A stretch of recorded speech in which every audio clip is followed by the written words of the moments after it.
बिस्मिल्लाहिर्रहमानिर्रहीम, अस्सलाम वालेकुम। मैं हूं आपका मेज़बान वसी शाह और आप देख रहे हैं ज़बरदस्त। नाज़रीन गिरामी, आज से हम आपके लिए एक नया सेगमेंट शुरू करने जा रहे हैं जिसका नाम हमने रखा है इमारत सांस लेती है। और इस सेगमेंट में हम पूरी दुनिया की जो मशहूर इमारतें हैं, कदीम इमारतें, जदीद इमारतें, वो आपके साथ डिस्कस किया करेंगे कि वो किस अहद में तामीर हुई, कैसे तामीर हुई, कैसा मटीरियल उन इमारतों में लगा और जिस अहद में वो तामीर हुई हैं उस वक्त किस बादशाह का दौर था, किस हुक्मरान का दौर था, उस ज़माने में जो सियासी, समाजी और मुआशी और माशरती हालात थे वो उस अहद में क्या थे, और जिस ज़माने में वो इमारत तामीर हुई है, जिस हुक्मरान के दौर में तामीर हुई है, उस दौर का आने वाली तारीख पर, आने वाले अदवार पर क्या असर पड़ा है। ये मौज़ूआत हुआ करेंगे हमारे सेगमेंट के, जिसका नाम है इमारत सांस लेती है। और जो पहली इमारत आज हम डिस्कस करने जा रहे हैं वो शायद दुनिया में सबसे ज्यादा मशहूर स्टैचू है।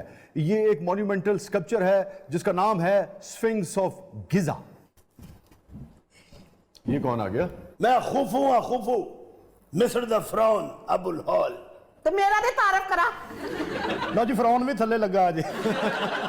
बेटा हर फिरौन एक ना एक दिन थल्ले जरूर लगता है। टुट पैनिया बहुती बकवास न कर, मारा तीर। इसको तीर नहीं गए भी झाड़ू रख के मैंने मार दी। ये है कौन वैसे? हाँ, ए बीवी मेरी। लगता ओदे तो भी वड्डी फिरौन है। एड़ा बोलिया ए साला है मेरा। अच्छा जी, तो आप खोफू हैं और ये एनिस्टन है आपकी बीवी? ना दा नहीं मैंने पता, मैंने प्यार ना लेला लेला गई है। अच्छा, जो फादर ऑफ हिस्ट्री कहलाता है हेरोडोटस, उसका ये कहना है कि आपने तकरीबन 56 साल हुकूमत की मिस्र के ऊपर, और मिस्र की जो ओल्ड किंगडम कहलाती है उसकी 4th डायनेस्टी से आपका ताल्लुक था। और मैं उथों दा किंग सा, उदों दे किंग नू फिरौन कहंदे हुंदे सन। इत्थे भी हुण जेड़ा किंग बन जांदा फिरौन ही हो जांदा। तो मैं आपसे खुफू ये पूछना चाह रहा हूं कि इतना आपका खौफ था, क्योंकि खुफू का ये मतलब नहीं है, मगर खौफ इतना था आपका, मगर आप अपनी बीवी से डरते थे? ना डरे, जुतियां ना मारांगी। बीवी को हर बंदा डरदा है, भावे किंग होवे ते भावे शायर होवे। हाय मैं सदके जावा, तुसी शायर हो। जी जी जी, मगर आप पीछे रुके, पीछे। एक बारी टुर पे फिर ही रुक गए। वे चुप कर ले खौफू दिया पुत्रा। मैं क्या तुसी शायर जी हो? जी, मैं शायर हूं, मगर खुदा के लिए आप पीछे चली जाएं। इन्हू पीछे ना भेजो, मैंने मरवाना जे। कितने मरवाना जी है? मैं क्या? जी जी। वैसे आपस की गल है शाह जी, बड़ा दुख होया तुहाडे। क्यों? एक तो तुमने फिरौन बनाया और बुढ़ी है। ए देखो, ए तुम ये गल कर रहे हो? जी जी जी जी। ए मैं बनाया। अच्छा, मैं आपको बताता चलूं खोफू कि आपने 2 गलतियां की। एक तो ये आपने नहीं बनाया था। गलती मैं को की थी। की मतलब है? आपस की गल होंदी की होए जनो। अच्छा देखें, एक तो ये अबुल हॉल इसका नाम नहीं था, इसका नाम है स्फिंक्स ऑफ गिजा। ये बुनियादी तौर पे स्फिंक्स है। ठीक है। और बहुत बाद में जब इसकी नाक और आंख वगैरह यानी कि चेहरा बिगड़ गया और जब अरब ट्रेवलर्स आए बहुत बाद में, तो उन्होंने जब देखा तो उन्होंने कहा कि इतना खौफनाक लगता था, खासतौर पे जब चांदनी रातों में, तो उन्होंने कहा कि ये अबुल हॉल है, यानी कि ये खौफ का, हैबत का बाप है। तो वहां से यानी कि तकरीबन 300-400 साल से इसको अबुल हॉल कहा जाता है। उससे पहले इसको अबुल हॉल नहीं कहा जाता था। ये है स्फिंक्स, स्फिंक्स ऑफ गिजा, और ये आपके बेटे कैफ्रो ने बनाया था। ए कैफरो ने? जी जी जी, ये कैफ्रो ने बनाया था। और इसके पीछे जो पिरामिड्स नजर आ रहे हैं, एले ये जो ग्रेट पिरामिड्स ऑफ गिजा हैं, ये आपने बनाए थे। दर फिटे मुंह, देख मेरे पुत्र ने की मूर्त बनाई, तू खाली पहाड़ी बनाई। ए देख रहे हो, मैं आसमान तक दीवार भी बना देना, इन्हें नहीं मानना। हर दौर च औरत डोमिनेटिंग हुई है। जी जी जी। मैं भी थोड़े दुख शरीक हाँ। अच्छा, वैसे ये आप ज्यादती कर रही हैं बेगम साहिबा। ये ज्यादती कर भी रहे हैं। ये जो आपके शौहर ने बनाया था, यानी कि ग्रेट पिरामिड ऑफ गिजा, ये one of the 7 wonders of the ancient world है। ते शाह जी, ए जेड़ा बहु भी लावे, ए मेरे पुत्र ने बनाया, ये किसी गिनती च नहीं है। नहीं, इसकी अपनी अहमियत है। मैंने आपको बताया ना कि जो मशहूर तरीन इस वक्त स्टैचू है दुनिया का, वो यही तस्वुर होता है, मगर बहरहाल इसकी एहराम मिस्र की अपनी अहमियत है। साढ़े दौर च लाइट होंदी ना, इहदा मेरा ब्याह नहीं सी होना। हनेरे च ते रिश्ता होया सी। आना दे मेरी अम्मी नू, लवानियां मैं तेरियां रोटियां। ਤੁਹਾਡੀ ਬੜੀ ਮਿਹਰਬਾਨੀ। ਮੇਰੀ ਸੱਸ ਨੂੰ ਨਾ ਬੁਲਾਣਾ, ਇਹ ਨਹੀਂ ਮਾਣ ਉਤੋਂ ਸੱਸ ਆ ਰਹੀ ਹੈ, ਮੈਂ ਬਾਹਰੋਂ ਕੁੰਡੀ ਲਾਵਾਂ। ਮੇਰੇ ਖਲੇ ਇਧਰੋਂ ਤੇ ਉਹਨੇ ਆਉਣਾ। हाय अम्मी आई। ਮੈਨੂੰ ਕਿਤੇ ਲੁਕਾ ਲਓ, ਤੁਸੀਂ ਸ਼ਾਇਰ ਆਦਮੀ ਹੋ, ਤੁਹਾਡੀ ਤਾਂ ਤਲਾਸ਼ੀ ਵੀ ਨਹੀਂ ਹੋਣੀ। ਕਿਤੇ ਲੁਕਾ? हाय किथे लुके? वे तेरा बेड़ा गर्क जाए, तेरा रवे कख ना। वे खौफू, वे किथे चल गया है? इन्हें मैं पूछदी हां, इत्थे करन दे है ਫਰਾਉਨ ਹੋਏਗਾ ਤੂੰ ਆਪਣੇ ਘਰ ਹੋਏਗਾ। ਮੇਰੀ ਫੁੱਲਾ ਵਰਗੀ ਧੀ ਉਹਦਾ ਬੇੜਾ ਗਰਕ ਕਰਕੇ ਰੱਖ ਦਿੱਤਾ ਤੂੰ। ਇਹ ਫੁੱਲਾਂ ਕੀ ਹੈ ਵੇ ਮੈਂ ਤੈਨੂੰ ਕਿੱਡੇ ਲਾਡਾਂ ਨਾਲ ਪਾਲੀ ਆ, ਤੈਨੂੰ ਪਤਾ ਨਹੀਂ ਹੈਗਾ ਈਸ਼ਵਰੀਆ ਰਾਏ ਵਰਗੀ ਮੇਰੀ ਬੱਚੀ ਆ। ਇਹ ਐਸ਼ਵਰੀਆ ਰਾਏ ਨਹੀਂ, ਤੇਰੀ ਆਪਣੀ ਕੋ ਰਾਏ ਹੈ ਜਨੂ। ਜਦੋਂ ਮੈਂ ਔਰਤਾਂ ਕਤਲ ਕਰਨ ਡਿਆ ਸੀ ਤੂੰ ਉਦੋਂ ਕਿੱਥੇ ਸੀ? ਇਹਨੂੰ मैं तलवार मारी सी, मेरी तलवार महंगी हो गई। एक तो ये है कि ये इतना कदीम दौर है कि सही मानों में उस जमाने में चीजें डॉक्यूमेंट भी नहीं हुआ करती थी, तो मुख्तलिफ तारीखदान मुख्तलिफ हवालों से इंफॉर्मेशन इकट्ठी किया करते थे। यही वजह है कि इस दौर के हवाले से जो तारीख मिलती है उसमें बहुत तजाद पाया जाता है। ये जो मामला है ये तकरीबन अब से 4500 बरस पुराना है, और ये जो स्फिंक्स है इसके बारे में भी यही कहा जाता है कि ये अब से तकरीबन 4500 साल कबल तामीर किया गया था। हाँ जी, मेरे पुत्र खैफरू ने बनाया सी। चल मुंह ठीक कर, तेन पट्टे पट्टे खुआ ले। डियोड्रस एक बड़ा मारूफ हिस्टोरियन है, वो कुछ और लिखता है। हेरोडोटस ये कहता है कि जो इसके बेटे की हुकूमत थी, खोफू के यानी कि बेटे की खैफरों की, वो 56 साल थी। कुछ हिस्टोरियंस कहते हैं कि 66 साल थी। ये तय है कि खोफू की हुकूमत जो थी वो 50 साल की थी, और दोनों बाप बेटा ने मिलकर तकरीबन 100 साल तक मिस्र पर हुकूमत की। और हेरोडोटस ये कहता है कि वो एक जालिमाना दौर था। अगेन कई हिस्टोरियंस जो है वो इख्तिलाफ करते हैं इससे। ए, बोल क्यों नहीं? मेरे ख्याल ने वॉशरूम जाना है। यार वो मम्मी है, वॉशरूम कैसे जा सकती है? मम्मी की दिल की धड़कन तेज हुई है। शाहजी, इस मम्मी के बारे में तो बताएं, इसका क्या किरदार है कहानी में? हाँ, ये बड़ा अहम सवाल आपने किया, और इसके लिए आपको और नाजरीन को ये पूरा सेगमेंट देखना होगा और इंतजार करना होगा सेगमेंट के इख्तिताम का। लेकिन मैं आपको बताता चलूं कि इसका नाम है निस्यामिन, और ये बुनियादी तौर पर एक प्रीस्ट की मम्मी है। ये तकरीबन 200 बरस पहले ये दरियाफ्त हुई थी, लाजी बात है, खुदाई वगैरह में, और ये मिस्र के कदीम मंदिरों में इबादत किया करता था। बहुत अच्छी है। मम्मी का पूछी जानी है, फरौन का पूछ नहीं रही है। ओए पुराने दौर च किथे मर गई है सो, उदों हुंदियां ते मेरे नाल ये नहीं सी होना। मेरी धी दी जिंदगी खराब करती आ। सदके जावा, मेरी धी पानी पींदी हुंदी सी, माना इत्थों शाहरक चों नजर आउंदा सी। हां, इहदी शाहरक वड्डी सी। बकवास बंद कर वे। ए मेरी सस पहले भलवान हुंदा सी। मैं हुण चली गया दरिया नील दी सैर ते मेरी धी दी हुण शिकायत ना आवे, तैनूं मैं दस दवां। तेन पता अम्मी दरिया नील च रक्षा भी चलाउंदी। जानू, हाँ, ਤੁਹਾਡੀ ਮਿਹਰਬਾਨੀ एक ही हो गया। है मौसम बिदा बिदा दिन सब दिता दिता मौसम बिदा बिदा।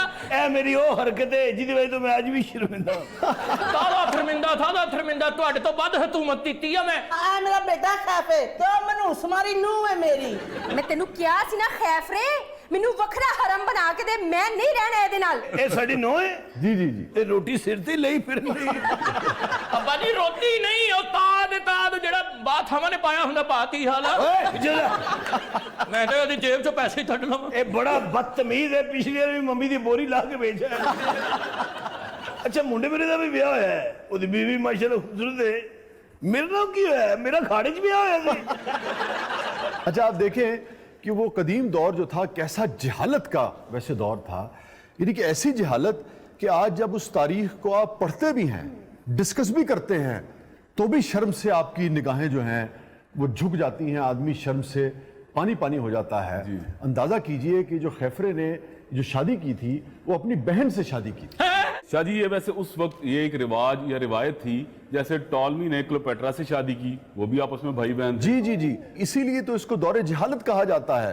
रिवाज तो था, रिवायत तो थी, मगर कैसी कभी रिवायत थी। और आप देखिए कि जब इस्लाम आता है तो रिश्तों को कैसी हुर्मत अता करता है, और कुरान में हर रिश्ते की हुदूद, हर रिश्ते की पाकीज़गी, हर रिश्ते का मकाम जो है वो खोल खोल कर बयान कर दिया गया है। वाह वाह वाह।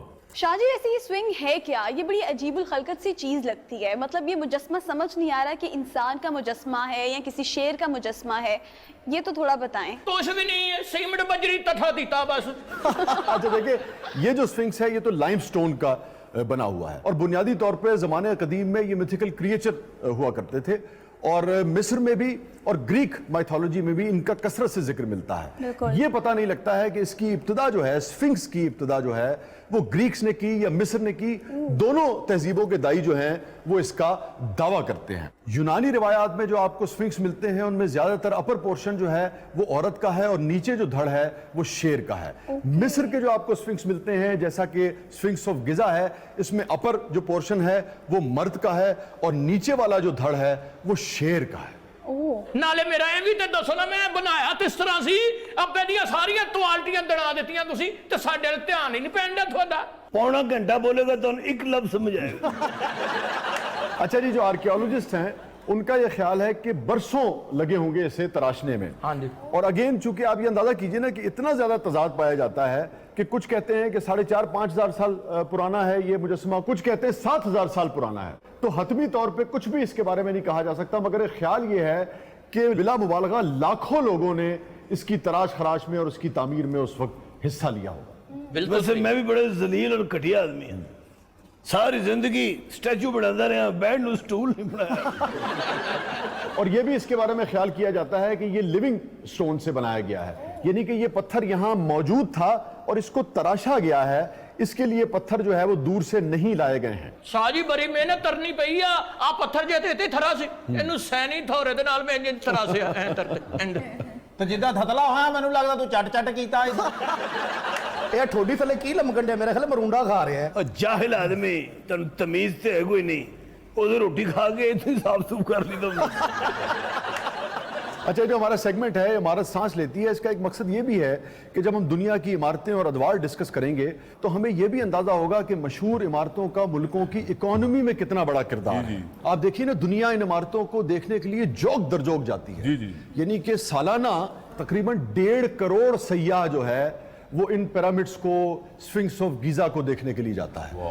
और आप अंदाजा कीजिए कि मिस्र की इकोनॉमी में हर साल 40 अरब रुपया जो है वो सिर्फ सयाहत की वजह से इंजेक्ट होता है। इन्ना पैसा सियाहत में तो इतने होता है, कपड़े थड़े फिर तो होना ले ये कि इमरान खान साहब पे, पीटीआई पे सभी तनकीद करते हैं। हम भी जो बात ठीक लगती है उसे ठीक कहते हैं, जहां निशानदेही मकसूद होती है वहां तनकीद करते हैं। मगर इमरान खान साहब को यह क्रेडिट देना पड़ेगा कि उन्होंने बहुत कोशिश की सयाहत को प्रमोट करने के लिए, और उसके नताइज जो हैं वो हमें बहरहाल कुछ कुछ आना भी शुरू हो गए हैं। बिल्कुल। ਹਾਏ ਮੈਂ ਮਰ ਗਈ ਇਹ ਦਰਿਆਏ ਨੀਲ ਦਾ ਪਾਣੀ ਇੰਨਾ ਠੰਡਾ ਮੇਰੇ ਤਾਂ ਦੰਦ ਵੱਜਣ ਲੱਗ ਪਏ ਆ ਆਵੇ। सस मेरी दरिया नील च बतौर स्टीमर भी तैरती रही है। ਕੋਲ ਥੱਲੇ ਲਾਂਦੇ ਵਿੱਚ ਫਸ ਵੀ ਜਾਂਦੀ ਹੁੰਦੀ ਸੀ।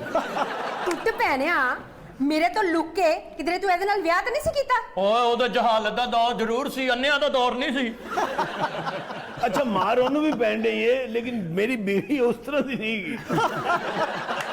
शाहजी, जो स्विंग्स ऑफ गिजा है ये इसका चेहरा शुरू से ही ऐसे बना हुआ था या बाद में बिगड़ा? ਇਹ ਤਾਂ ਪਹਿਲੇ ਨੱਕ ਹੈ ਸੀ ਸ਼ਾਹ ਜੀ। जी जी जी बिल्कुल सही था ये। ਇਹ ਜਿੱਦਾਂ ਆਪਸ ਚ ਸ਼ਾਦੀਆਂ ਕਰਨ ਦਾ ਮੈਨੂੰ ਲੱਗਦਾ ਸ਼ਰੀਕੇ ਨੇ ਵੱਢ ਦਿੱਤਾ ਹੁਣ। बड़ी बड़ी खूबसूरत मम्मी भी होती है। ये मम्मी वर्कशॉप तो लेके आए हो? ਇਹਨੂੰ ਮੈਨੂੰ ਲੱਗਦਾ ਮੱਛੀ ਵਾਲਾ ਮਸਾਲਾ ਲਾਇਆ। ये बहुत ही स्पेशल मम्मी है, इसका नाम है निस्यामिन, और 200 साल पहले ये दरियाफ्त हुई थी। और अभी साइंसदानों ने एक हैरत अंगेज तजुर्बा कुछ अर्सा कबल इस पर किया है, और वो ये किया है कि 3D प्रिंटर और कंप्यूटर सॉफ्टवेयर और लाउड स्पीकर का इस्तेमाल करते हुए इसके हलक से बाकायदा जो इसकी ओरिजिनल आवाज थी वो पैदा की है। मरी तलूं। आइए नाज़रीन जरा वो तारीखी मोमेंट देखते हैं।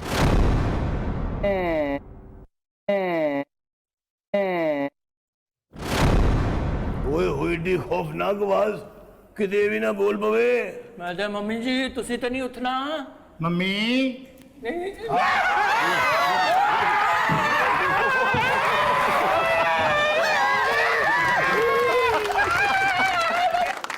नाज़रीन स्टे विद अस, कहीं नहीं जाइएगा। छोटे से वक्त के बाद वापस आते हैं प्रोग्राम के अगले मरले में। आपके लिए बहुत कुछ है, आप देख रहे हैं जबरदस्त। वेलकम बैक नाज़रीन, प्रोग्राम में एक मरतबा फिर हाजिर खिदमत है। जी मायरा, व्हाट्स नेक्स्ट? जी शाह जी, अब वक्त हुआ है हमारे popular segment news and viral videos का। और आज के सेगमेंट पे हमारे पास 2 इंटरेस्टिंग खबरें हैं। पहली खबर है, कभी मोटी ना होना, बीवी से हल्फ लिखवाने वाले शौहर को जुर्माना।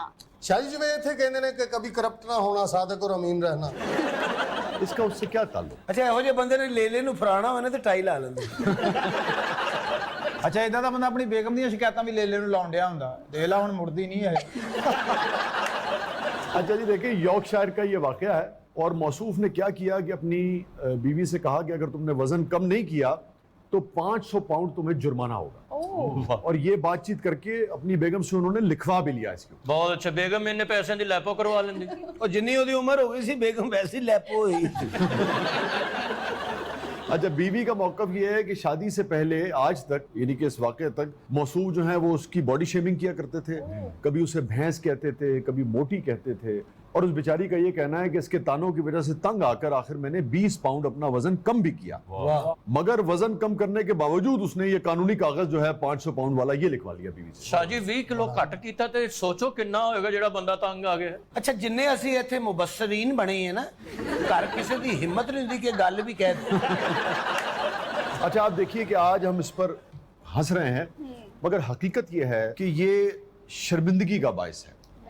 मैं ये समझता हूं कि जब कोई शख्स किसी दूसरे की बॉडी शेमिंग करता है, किसी को मोटा कहता है, किसी को पतला कहता है, किसी को नाटा कहता है, तो वो दूसरे की इंसल्ट नहीं कर रहा होता, अपनी जहनी सतह बता रहा होता है कि कितनी पस्त है। अच्छा, बीवी चाहे जितनी मर्जी मोटी हो, बंदा ये कहता है कि तुम ठीक हो, बेहतरीन हो। अच्छा, आप देखिए जो कॉर्पोरेट वर्ल्ड थी, ये जो पैसा कमाने की गरज से ब्यूटी कॉन्टेस्ट शुरू किए गए 20वीं सदी के इब्तिदा में खास तौर पे, उसने पूरी दुनिया का जो हुस्न के बारे में नजरिया है वो बदला है। अब से 100-200 साल पहले, 300 साल पहले इसका कोई कॉन्सेप्ट नहीं होता था। वो तो शीशा नहीं ना होता शाह जी। नहीं नहीं नहीं नहीं नहीं नहीं, आप दूर क्यों जाते हैं? पंजाब में, आज भी पंजाब में, अब से 15 बरस पहले तक भी पंजाब में एक कहावत, ये अखान था कि जनानी हो जेड़ी पीड़ा मल्ले। तो सोन मार के कंध ढा देंदी। शाह जी पीड़ा मल्ले, पीड़े तो बाहर ते ना होवे।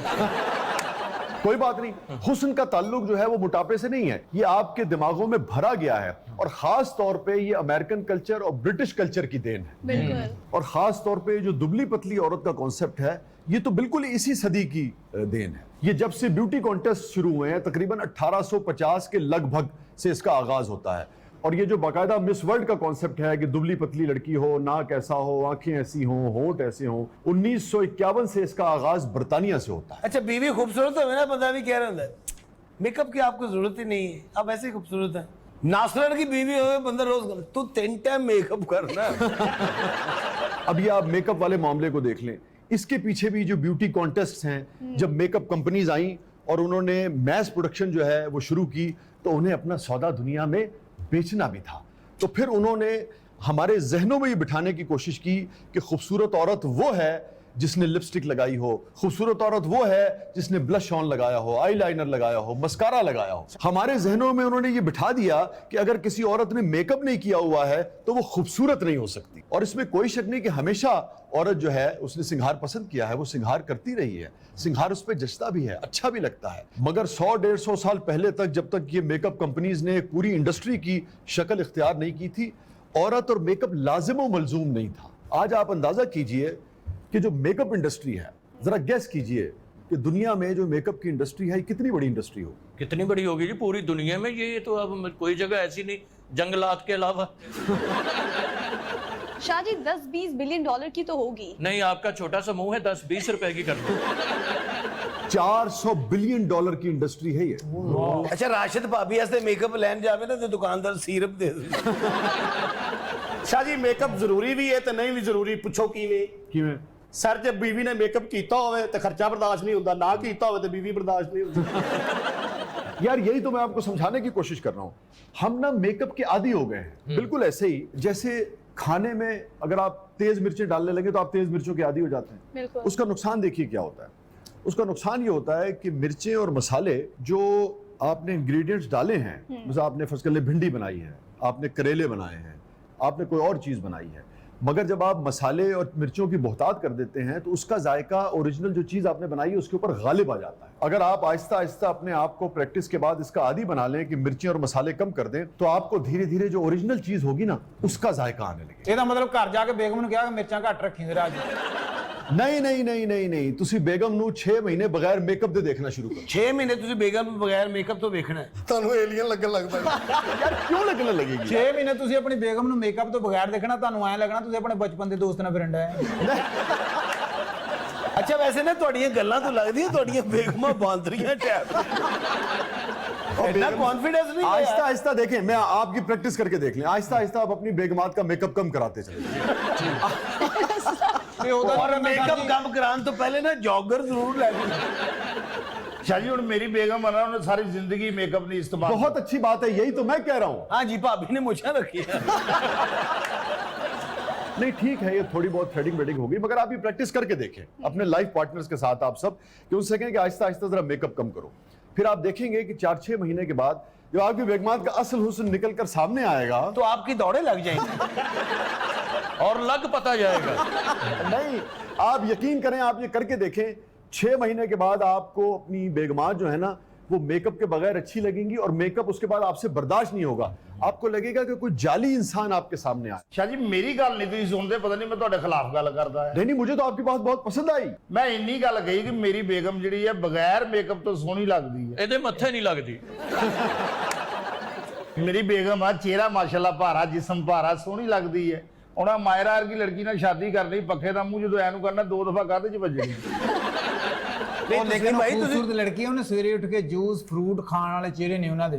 तेरी बेगम सवेरे उठ के सारा तो पहले कहना तस्लीमां सिगरेटां डब्बी दा भार तू उस खानदान दा चश्मो चराग है जेड़े जेब च गचक पा के सौंदे। अच्छा जी, आज जिथे तक मैंने याद है तुसी साला बहन हुई नहीं। ये जो हमारा कॉन्सेप्ट है ना कि दुबला पतला होना या गोरा होना जो है खूबसूरती है, इससे हमें निकलना चाहिए। जो पूरी दुनिया में दानिश्वरों का, स्कॉलर्स का जाना माना मयार है, वही सबसे बड़ा मयार है, और वो ये है कि ये रिलेटिव टर्म है, देखने वाले की आंखों में होती है। आप देखें बड़ा आदमी क्या होता है। फैज साहब का एक शेर देखें, उन्होंने कहीं ये नहीं कहा कि ऐसी हो वैसी हो, ये हो वो हो, शायद कहीं कुछ जिक्र भी किया हो, मगर इस शेर में आप खास तौर पे देखें वो क्या कहते हैं। वो तो वो है तुम्हें हो जाएगी उल्फत मुझसे, वो तो वो है तुम्हें हो जाएगी उल्फत मुझसे, एक नजर तुम मेरा महबूब नजर तो देखो। महबूब नजर कौन है? वो काला पीला नीला दुबला पतला मोटा स्लिम स्मार्ट नहीं होता, वो तो बस वो होता है जो नजर को भा जाए। अगर वो भा गया तो दुनिया उसे जो मर्जी कहती रहे, आपके लिए वो खूबसूरत है। लॉकडाउन ने बड़ा काम खराब किया सी शाह जी। ਜਿਹੜੀਆਂ ਹਸੀਨ ਜਮੀਲ ਕੁੜੀਆਂ ਸਨ ਉਹ ਸਿਰਫ ਜਮੀਲ ਲੱਗਣਾ ਸ਼ੁਰੂ ਹੋ ਗਈ। ਹੁਣ ਸ਼ਾਹ ਜੀ ਮੇਰੀ ਬੇਗਮ ਆ, ਉਹ ਝੁਮਕੇ ਪਾਉਂਦੀ ਹੀ ਨਹੀਂ। ਉਹ ਸ਼ਰੀਕੇ ਨੇ ਉਹਦੇ ਕੰਨ ਚੋਂ ਵੱਢ ਤੇ। ਹਾਂ ਹੁਣ ਮਹੱਲੇ ਚ ਉਹਨੂੰ ਕੰਨ ਟੁੱਟੀ ਗਿਆ। ਅੱਛਾ, ਇਹੋ ਜਿਹੇ ਬੰਦੇ ਦੀ ਗੱਲ ਤੇ ਯਕੀਨ ਨਾ ਕਰ ਰਹੇ ਹੋਵੇ ਤਾਂ ਕਹਿੰਦਾ ਯਾਰ ਮੈਂ ਮੇਰੀ ਬੇਗਮ ਦਾ ਨੰਬਰ ਹੈ, ਤੁਸੀਂ ਫੋਨ ਕਰਕੇ ਪੁੱਛੋ। ਮੈਂ ਹੁਣ ਸ਼ਾਹ ਜੀ ਪ੍ਰੋਗਰਾਮ 'ਚ ਨਾ ਆਇਆ ਕਰ। क्यों? ਜੇ ਉਹ ਕਹਿਣ ਨਾ आया कर, तेरे पल्ले की रह जाएगा। नहीं, लेकिन एक बात तो है, देखिए ना, मैं मेकअप के खिलाफ नहीं हूं, मैं कह रहा हूं कि जो असल हुस्न है उसको पहचाने, खवातीन भी पहचाने, लेकिन ये झुमके लेके देना ये तो आपका फर्ज बनता है यार। जिथे झुमके लैके देने उथे कंन भी लै दे। अब आप देखिए कि इसका एक पहलू ये भी है कि बहरहाल खर्चा भी होता है। अगर एक खातून बहुत हसीन है और मेकअप की जरूरत नहीं है उसे, तो मेकअप पर बेजा खर्चा करने की क्या जरूरत है? अब हनी साहब का तो डबल खर्चा होता होगा। हाँ जी, होता है शाह जी। वैसे दोनों बेगमात यानी कि सेम मेकअप इस्तेमाल करती हैं या कोई सादा रहती हैं और दूसरी ज्यादा इस्तेमाल करती हैं? नहीं, वो दोनों वो नोनी पा है दोनों। जोकर बन जांदियां ने कान ला के। नहीं, आप वैसे आप इसरार करते हैं या वो खुद इसरार करती हैं कि मेकअप ला कर दो? इसरार तो वही करती हैं। तो आपने कभी कहा होगा ना कि मेकअप के बगैर अच्छी नहीं लगती हैं आप मुझे। नहीं, मेरी जरूरत ही नहीं, मैं कहूँ। जरूरियत जिंदगी इतना मसरूफ तरीन हो गए शाह जी, मैं मुश्किल लफ्ज बोल के ना इधर उधर। अच्छा चलिए, ये बताएं कि कितना खर्चा हो जाता है आपका मेकअप? मेरा बहुत खर्चा होता है। कितना? नहीं, नॉर्मली होता है। वो माशाल्लाह अच्छी है, खुश शक्ल है, खुश अखलाक है, खुश नसीब है माशाल्लाह इंशाल्लाह। लेकिन खर्चा कितना हो जाता है मेकअप जी? कितना मेकअप? मैं रक्षे पाए में खर्चा। अंदाजन आपकी तनख्वाह का कितना हिस्सा मेकअप पर लग जाता है? तकरीबन कोई 25%। 25%। एक बेगम पे या दोनों पे? दोनों पे। यानी कि दोनों पे मिलाकर 25? जी, मैं दोनों को इकट्ठा करके ना रंगला बुर्ज फाड़ के इंजन कर।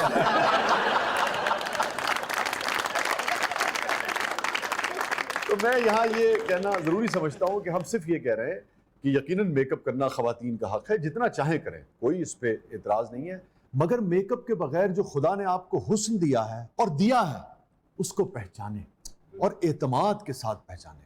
और ये यकीन रखें कि हर चेहरे की अपनी एक छब होती है, हर खालो खत की एक अपनी अलग चमक है, हर रंग रूप की एक अपनी महक है। बस आपको अपने ऊपर यकीन होना चाहिए, एतमाद होना चाहिए। यकीन जानिए, आप इतने हसीन हैं कि आपको किसी मेकअप की जरूरत नहीं। देखिए मुनीर साहब, मुझे याद आ गया, बड़ा आदमी कैसी बारीक कैफियत को भी कैसी सहूलत से बयान करता है। वहम ये तुझको अजब है ए जमाले कमनुमा। वही जो बात मैं कह रहा हूं कि हमारे हसीनों को खुद पर एतमाद करना चाहिए। वहम ये तुझको अजब है ए जमाले कमनुमा, जैसे सब कुछ हो मगर तू दीद के काबिल ना हो। तो आपको किसी मेकअप की जरूरत नहीं है। छोटे से वक्त के बाद वापस आते हैं। आप देख रहे हैं जबरदस्त।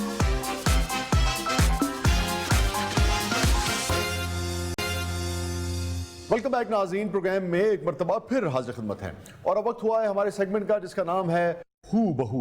और आप जानते हैं कि इस सेगमेंट में हम इंडियन फिल्म इंडस्ट्री में जो पूरी दुनिया से और ख़ास तौर पे पाकिस्तान से जो म्यूज़िक कॉपी होता है उस पर हम बात करते हैं। शाजी, एक सवाल था कि इंडियन फिल्म इंडस्ट्री तो हमारे सॉन्ग्स की कॉपी करती ही है, लेकिन हमारी फिल्म इंडस्ट्री में भी इंडियन सॉन्ग्स की बहुत कॉपी की गई है, तो हमने उसका जिक्र क्यों नहीं किया? नहीं, आप बिल्कुल सही कह रही हैं और बड़ा ये जायज़ सवाल है। मगर सच्ची बात ये है कि ये एतराफ़ करने में कोई आर नहीं है कि इंडियंस ने जो हमारे बेशतर गाने कॉपी किए हैं, अगर 100 किए हैं तो 80 गाने ऐसे कॉपी किए हैं जो सुनकर आपको बुरा नहीं लगता, सिवाय इसके कि भाई हमारा गाना था इन्होंने कॉपी कर दिया। समातों को अच्छा लगता है। हमने जो ओरिजिनल काम किया वो इस पाए का था कि बेशुमार गाने इंडियंस ने कॉपी किए, मगर जब हमने उनके गाने कॉपी करना शुरू किए तो मुझे कह लेने दीजिए कि वो हमने इतने बुरे किए हैं कि समातों को बहुत बुरे लगते हैं। हमने कॉपी नहीं, हमने रफ कॉपी की। असल में हमने जब इंडियन गाने कॉपी करना शुरू किए तो वो फिल्म इंडस्ट्री के जवाल के बाद शुरू किए, तो वो लोग ही नहीं रह गए थे जो अच्छा म्यूजिक प्रोड्यूस कर सकते थे, और जो अच्छा म्यूजिक प्रोड्यूस करते थे उन्होंने सारी जिंदगी ओरिजिनल ही प्रोड्यूस किया। उनको जरूरत ही नहीं थी कॉपी करने की। वैसे ये तो उनकी शान के खिलाफ बात है। तो ये जो कॉपी की है इन्होंने शान को हीरो लेके कॉपी की है। बड़ा रगड़ी बतख रगम हो। अच्छा, मुझे इस पे जरूर हैरत होती है जो बात हनी ने की है कि इंडियन फिल्म इंडस्ट्री में जो बड़ा बड़ा म्यूजिक डायरेक्टर, मैं अक्सर ये सोचता था कि मुलाकात की तो कोई सूरत नहीं बनी कि मैं उनसे पूछूं कि भाई आपको जरूरत क्या थी। मतलब आर डी बर्मन जैसा आदमी, इवन अन्नू मलिक जैसा आदमी, या नदीम श्रवण जैसे लोग, इनको हकीकतन कोई जरूरत नहीं थी। सच्ची बात है, मुझे कभी कभी फिर ये लगता है कि शायद वो गाना इतना लड़ जाता होगा इन्हें, और हालात ऐसे थे नहीं कि बाकायदा इजाजत ली जाती, तो हो सकता है कि वो ये सोचते हो कि भाई ये इतना अच्छा गाना है तो ये हमारे लोगों को भी सुनना चाहिए। मैं मतलब किसी की वकालत नहीं कर रहा। तुझको अपना ना बनाया तो मेरा नाम नहीं।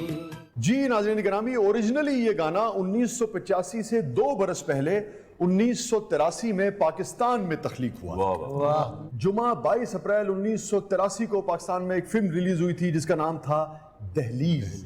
कमाल अहमद साहब ने इसकी मौसीकी दी थी, तस्लीम फाजली साहब ने इसके बोल लिखे थे। फिल्म की कास्ट में शामिल थे शाहिद, नदीम, अफजाल अहमद, असलम परवेज साहब, तालिश साहब और शबनम साहिबा। ਤੁਸੀਂ ਸਕੂਲ ਤੋਂ ਬਾਅਦ ਸਿਨੇਮੇ 'ਚ ਹੀ ਸੌਂਦੇ ਰਹੇ ਲੱਗਦਾ। नदीम साहब पे ये लाजवाल गीत पिक्चराइज हुआ था और पाकिस्तान में ओरिजिनली इसे गाया था, जिसे बाद में किशोर साहब ने कॉपी किया। ओरिजिनली गाया था मेहदी हसन खान साहब। जी, अगले कॉपी गाने की तरफ बढ़ते हैं। और आप जानते हैं कि महेश भट्ट साहब जो हैं वो पाकिस्तानी कला से, पाकिस्तानी कलाकारों से बहुत मोहब्बत करते हैं। बहुत मोहब्बत करते हैं। और मैं ये हकीकतन मजाकन या तंजन उन्होंने मना भी करी है, फिर भी वो नहीं मोड़। मजाकन या तंजन ये बात नहीं कर रहा, वो वाकई पाकिस्तानी फन से, फनकारों से, इवन पाकिस्तान से भी वो शख्स मोहब्बत करता है। हाँ जी, 2-3 बार इतने ही मोहब्बत करना है। यही वजह है कि उनकी तकरीबन हर दूसरी फिल्म में एक आध पाकिस्तानी गाना जरूर कॉपी किया जाता रहा। शाह जी ये चंगी मोहब्बत चोरी करके ले जाते हैं। नहीं, लेकिन आतिफ वगैरह को, हुमायूं सईद को, मीरा साहबा को भी जब उन्होंने कमीशन किया तो उन्होंने रॉयल्टी भी दी, पेमेंट्स भी की। मेरे ख्याल में ऐसी बात नहीं है। मगर अब बाकी पुराने गाने जो उन्होंने कॉपी किए उसके बारे में हम नहीं जानते कि उन्होंने उसकी रॉयल्टी या उसकी कॉपीराइट्स के मामलात को कैसे हैंडल किया। बहरहाल फिल्म जहर में, जो कि महेश भट्ट साहब ने प्रोड्यूस की थी, 2005 में मोहित सूरी इसके डायरेक्टर थे। इमरान हाशमी और शुमिता शेट्टी पे ये पिक्चराइज हुआ था। बहुत ही पॉपुलर गीत था। 2005 में, सन याद रखिएगा, मगर कॉपी था। जी दुख गाना कॉपी करन दा नहीं, जिते पिक्चराइज होया बंदा ठीक नहीं। इमरान हाशमी की खूब मौज लगी, कॉपी गाना में नहीं छड़ गया। अच्छा जी, कॉपी हुआ 2005 में। ओरिजिनली ये गाना 2005 से 31 बरस पहले 1974 में पाकिस्तान में प्रोड्यूस हुआ था। महेश भट्ट साहब काफी देर दे आंदे जांदे ने। 9 अगस्त बरोज जुमा को पाकिस्तान में एक फिल्म रिलीज हुई थी, ईमानदार, उसमें ये गाना शामिल था।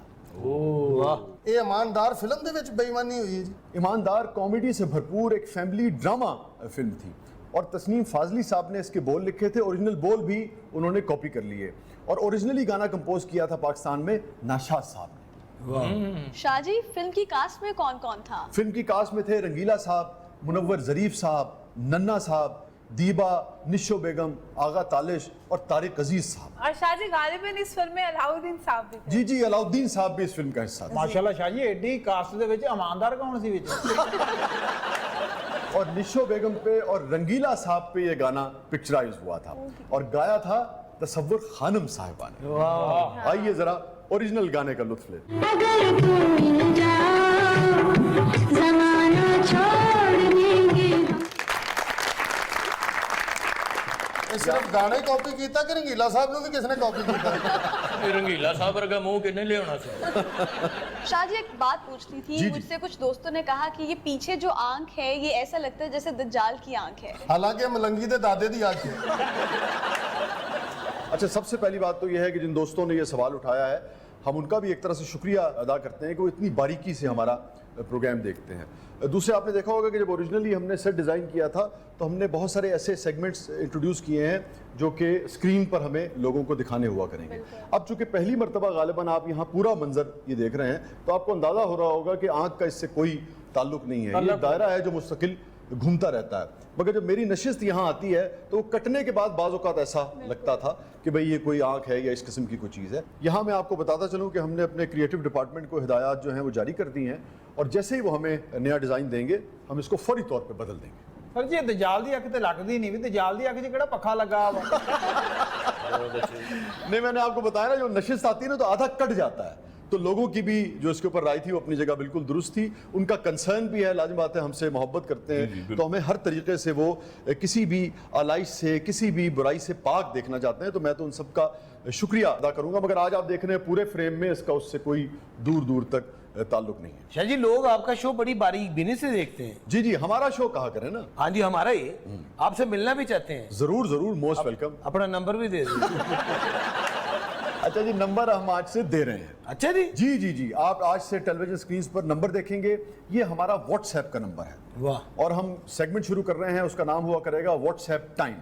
तो आपने जो भी बात करनी है आप हमें अपना वीडियो जो है वो व्हाट्सएप के जरिए भेज सकते हैं। आपका वीडियो हम चलाएंगे और फिर उस पर बात भी करेंगे, उसका जवाब भी देंगे। और अगर कोई दिलचस्प बात होगी, कोई मज़े का जुमला होगा, कोई मज़े का शेर होगा, कोई मज़े की कहावत होगी, उसको हम प्रोग्राम का हिस्सा भी बनाएंगे। और हम व्हाट्सएप वो बना के भेजना जेड़ा चल जाए।